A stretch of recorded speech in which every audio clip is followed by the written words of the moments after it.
Rebonjour donc sur SVM6 et bienvenue pour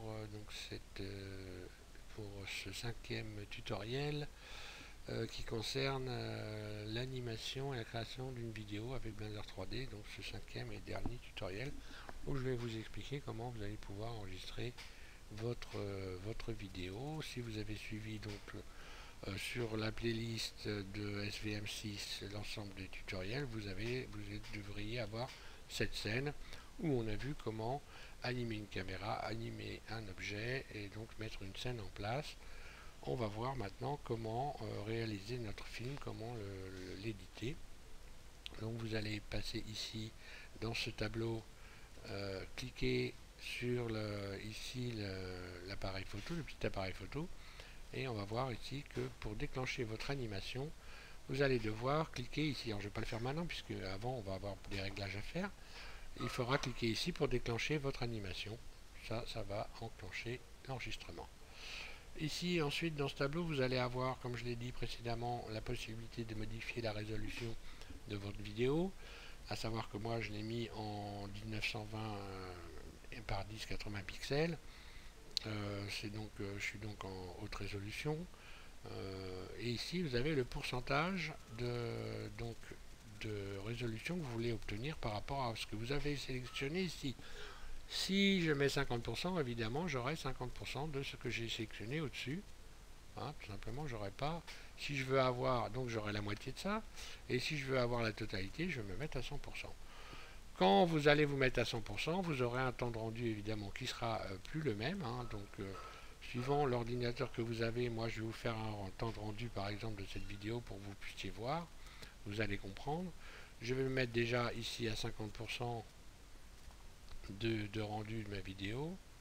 Et on va voir que le temps de rendu n'est pas du tout le même. J'enclenche donc ici animation et vous voyez que les images vont se créer les unes après les autres. Donc moi j'ai mis une couleur et un fond pourri, mais bon. Alors vous voyez le temps de rendu, bon, à 50%, voilà, j'ai une image à peu près, on va dire, allez, toutes les 3 secondes à peu près. Si je stoppe l'animation et que je modifie ici le pourcentage du rendu, regardez ce que ça va donner. Bon, ça dépend un petit peu évidemment de l'ordinateur que vous avez.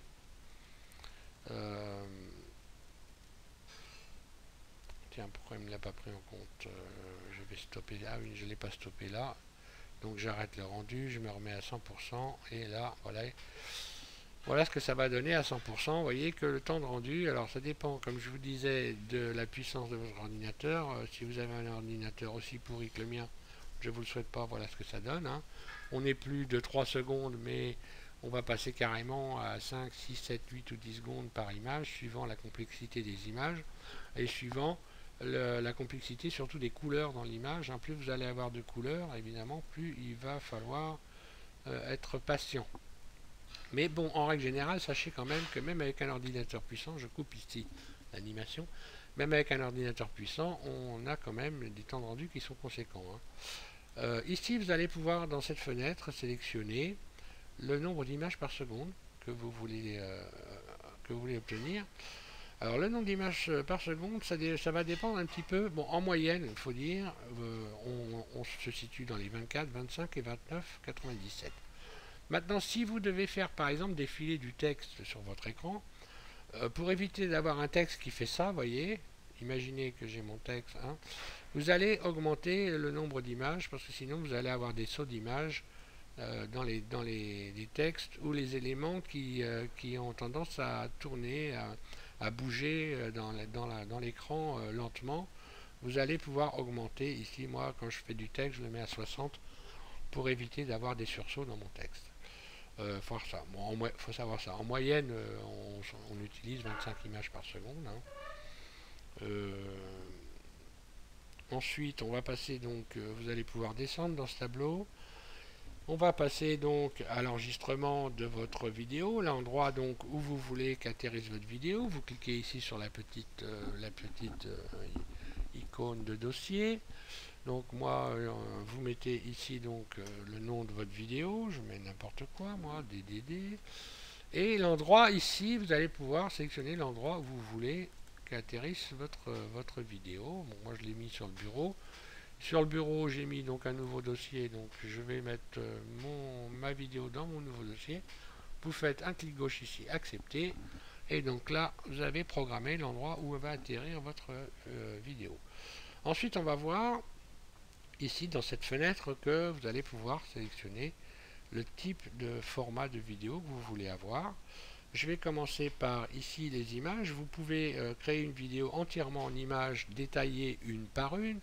Par exemple, je clique ici sur PNG et donc je fais un enregistrement et vous allez voir que ça va atterrir dans mon dossier en image par image. Donc là j'ai mis à 100%, c'est pas une bonne idée, sinon on va attendre je ne sais trop combien.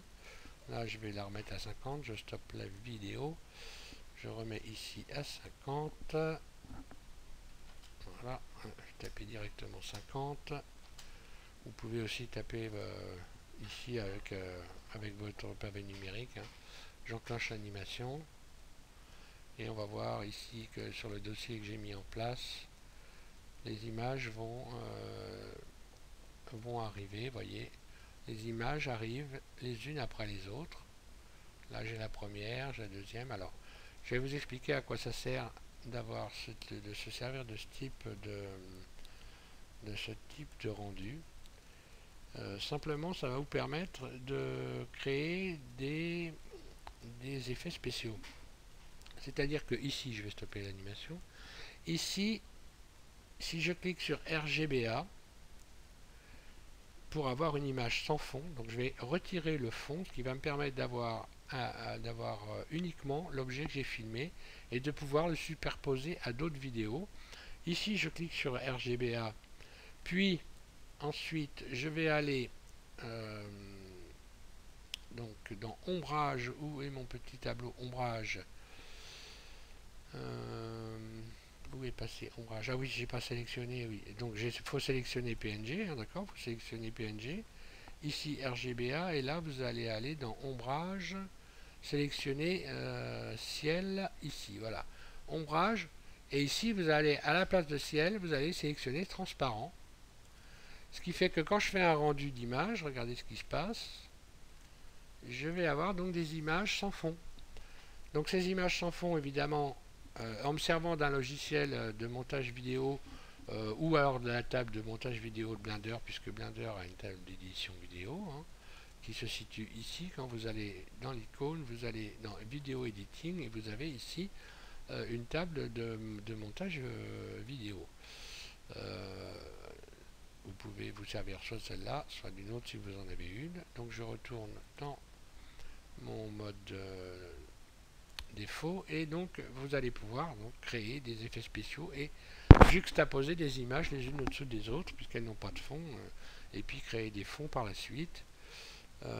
Donc c'est pas inintéressant comme mode de rendu. Ensuite vous allez avoir la possibilité, bon là j'en parle pas parce que en règle générale, on se sert soit du H264, soit du AVI-JPEG, ou alors du MPEG carrément. Donc si vous allez là, évidemment, vous allez avoir des rendus qui vont être très lourds. Moi, je sélectionne, comme je l'ai dit au début, dans la première vidéo, le H264, ça donne un rendu qui est tout à fait correct. Et en règle générale, soit je me mets en PNG pour créer des vidéos sans fond, soit je me mets donc sur le H264. Et donc pour avoir un rendu correct, et je mets ici à 100%, évidemment, inutile de faire une vidéo pour avoir un truc tout pourri. Hein. Le mieux quand même c'est d'avoir une belle définition et de pouvoir passer une vidéo sur un écran de cinéma ou alors sur votre TV, enfin bon, peu importe. Il me reste donc un petit peu de temps, je vais vous expliquer aussi en même temps par la même occasion. Pour ceux qui ne sauraient pas, vous pouvez avoir un rendu d'une seule image en faisant F12. Hein. Si je fais F12 comme ceci, j'ai une image, ce qui me permet de voir. Alors là, je l'ai mis, pareil, la résolution à 100%, c'est un petit peu long. Je vais faire échappe pour donc revenir sur ma table de modélisation. Hein. Vous faites donc F12 échappe, comme ça vous avez une lecture d'une simple image. Donc là, ce n'est pas un enregistrement, hein, c'est juste pour vous expliquer comment vous pouvez regarder votre travail. Si je ne l'ai pas fait avant, j'en suis pas sûr, donc je préfère vous le dire maintenant. On va voir ici, vous pouvez rajouter un fond. Donc là, moi j'ai fait un truc un peu pourri, mais bon, vous pouvez rajouter un fond avec une image, hein. Vous pouvez, il vous suffira de cliquer ici, puis ensuite d'aller ici, cliquer sur texture et de rajouter une image. Je ne vais pas vous faire voir là, c'est pas l'objet de la vidéo. Je vais simplement vous faire voir comment on rajoute un fond simple. Vous cliquez ici sur ces deux fenêtres, puis ici vous allez pouvoir modifier la couleur. Donc par exemple ici, alors là comme j'ai cliqué ici j'ai des nuages, hein, mais bon, et puis vous allez pouvoir cliquer ici pour faire le ciel en haut, soit plus clair, soit plus foncé.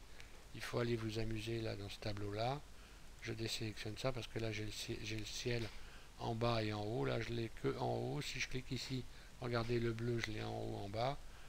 Enfin, il faut vous amuser ici. Je ne vais pas vous expliquer ça plus longtemps. Voilà, je vais donc m'arrêter là pour cet ensemble de vidéos, de 5 vidéos qui devraient vous permettre de réaliser une vidéo digne de ce nom. J'espère que j'ai été compréhensible dans l'ensemble de mes tutoriels. Je vous remercie de les avoir suivis et au prochain tutoriel évidemment sur SVM6. Merci.